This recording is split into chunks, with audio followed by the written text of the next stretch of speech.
Good morning, students. Hope you all must be fit and fine, must have enjoyed your vacations thoroughly, and also must have utilized it effectively and constructively. Okay, so once again, I welcome you all to the online classes, and today we are here to discuss about our Civics Chapter 2 Federalism.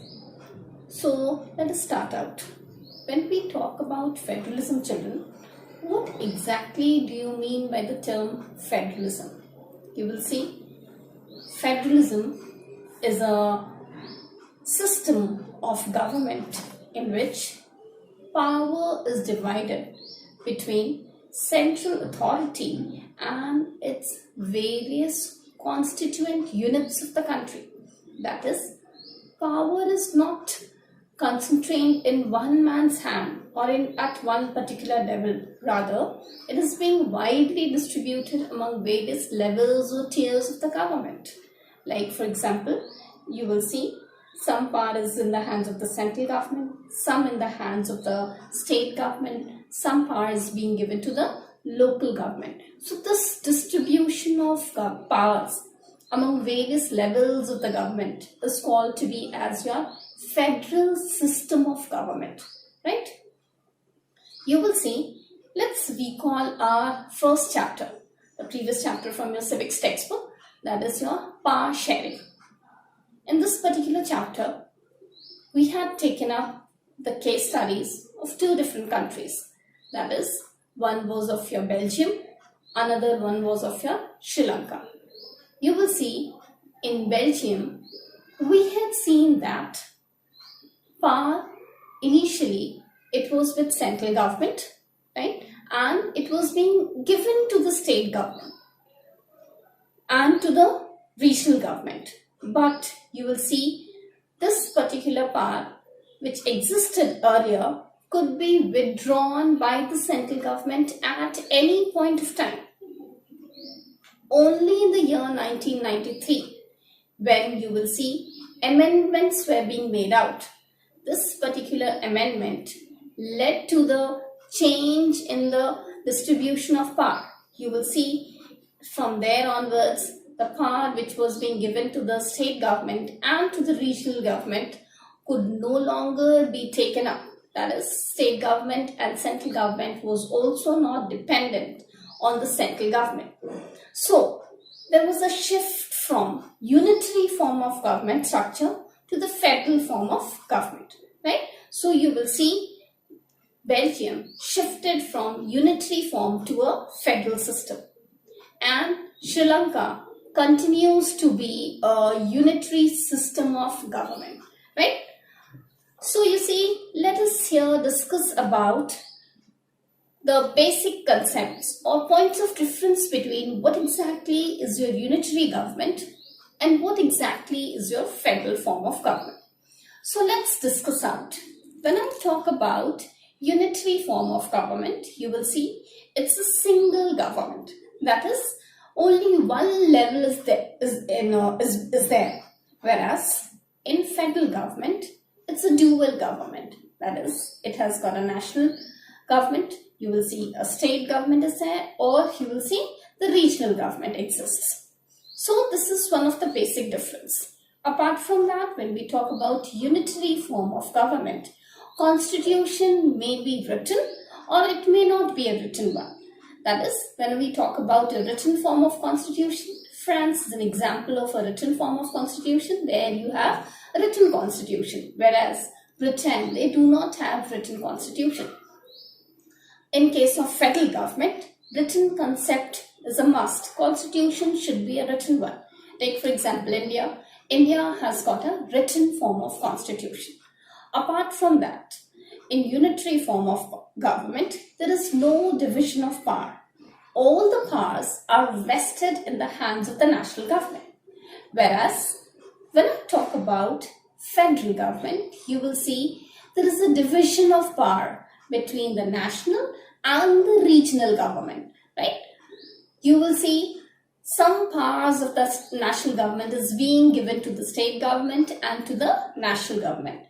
Whereas when I talk about now unitary form of government, you will see constitution is a supreme one, or it may not be a supreme one. Like for example, in Japan, they have a supreme constitution. They strictly follow the constitution. Whereas in Great Britain, constitution is secondary, right? Here you will see that in case of federal government, the constitution is the supreme one, though changes can be made in the constitution. From time to time, old laws has to be replaced by the new ones, and thus you will see the process that is called to be as amendment. But they do follow the constitution, which is the supreme one. Apart from that, you will see in unitary form of government, constitution may be a rigid one or it may be a flexible one. Depending upon, it varies from countries to countries. Like for example, if you'll take the case of France, they have got a rigid constitution. Whereas in case of Britain, they have got a flexible constitution. They keep on changing as per their needs, right? Whereas in federal government, federal form of government, you will see rigid constitution exists. Like for example, our country. Then in unitary government, when we talk about judiciary may be dependent or may not be independent, right? You will see that depending upon their situation, the rules or the decisions which has been given by the judiciary or framed by the judiciary may change out. But in case of federal government, you will see independent judiciary is there. It is the decision which is being made out is not influenced by anyone, right? So it is independent of any obstructions or of any, you can say, influence. Apart from that, when we talk about unitary government, you will see in unitary government, legislature may be a bicameral or a unicameral one. When I talk about bicameral legislature, we have got Britain. When we talk about unicameral, we have got China. But in case of federal government, you will see bicameral legislature has to be there.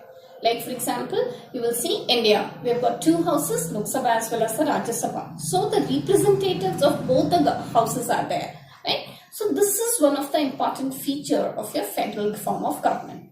Apart from that, you will see when I talk about unitary government, it focuses more and more on gaining the power. Whereas in federal government, they focuses on the national as well as on the state issues, right? So this was the basic difference between your unitary government as well as federal government. Apart from that, let us have a look regarding some of the countries. You will see countries like Britain, France, Japan, China, Italy, Belgium. All these countries, that is basically your European nations, they do follow unitary form of government. Whereas countries like US, Switzerland, Canada, Russia, Brazil, all these countries, they follow federal form of government. You will see some of the points of difference has been stated over here in the slide, and you can see the unitary form of government as well as the federal form of government has been, the difference between those two have been stated over here. So you will see, again, let's refer back to the case studies which was there regarding your Belgium and Sri Lanka. Both these countries, they have democracies, but both dealt with the problem in two different manners. You will see they dealt with the ethnic group in a different way. Belgium adopted an accommodation model which fostered peace in the country, whereas Sinhala, that is your Sri Lanka, they face the problem of an ethnic civil war in the country, right? So you will see Belgium transformed from a unitary government system to a federal system, and Sri Lanka still continues to be a unitary form of government. Apart from that, you will also see in Sri Lanka, the government, instead of providing the power to the different provincial as well as to the state government, it kept the power in its own hand, right? So this was the basic difference between your unitary as well as federal form. Now you see, Let's have a look into the map which has been given over here. You will see in this particular map, there are near about almost 200 countries in the world, and out of that 200 countries, 193 are the UN member states. And out of that 193 members, you will see 165 of them are governed as a unitary states. You will see countries like UK, France, Japan, China, Saudi Arabia. All these are the countries where you will come across unitary system. Only 25 countries of the world, they have federal political system, and their citizens make up near about 40% of the world's population, right? So you will see it is always, or you can say most of us will agree to the point that federal system is a better form of government. The reason why, you will see the problems can be sorted out at a ground level itself, right? So this was the basic concept regarding your unitary as well as federal form of government. See children, of the 8 largest countries according to the area, that is here countries like Russia, Canada, US, Brazil, Australia, India and Argentina. All these are the largest country, first 7 largest countries of the world. They have a federal form of government. China being the 3rd largest country, you will see it follows a unitary system of government, right? So you will see most of the countries in the world, they have got a federal form of government. But apart from that, apart from this federal and unitary, there are exceptions also. So when I talk about exceptions, you will see there are countries like, though they are unitary in nature, but they are federal in structure. Like for example, when I talk about this particular case, you will see, take the case of Russia. You will see that Russia's constitutional structure is federal in form and it is unitary in function. You will see when I talk about Russia, it's a very big country. It has got near about, it's made up of 85 federated states, and though the constitution, it ensures regional autonomy, but still you will see the rule of Russia's prime president, that is your Vladimir Putin, in his particular reign. This Russia, it has seen growing concentration of power in his hand. So Russia, though functions as a unitary state, despite its constitutional status as a federation. So you will see this is how, though there are countries which may be, as per the constitution may be federal in nature, but when they function as a unitary government, right? So there are many such examples like this.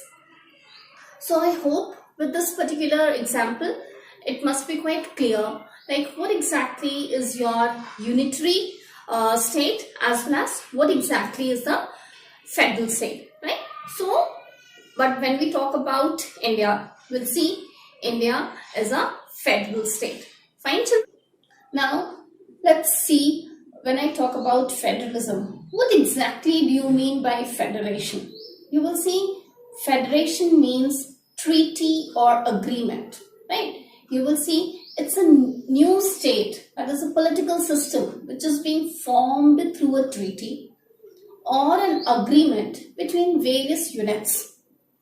The units of federation is known by different names, right? Like for example, you will see states in US as well as in India, cantons in case of Switzerland, provinces in case of Canada, republics in case of Russia. So it is known by different name, right? So this is what exactly do you mean by the term federation. We also say India is a federal country, right?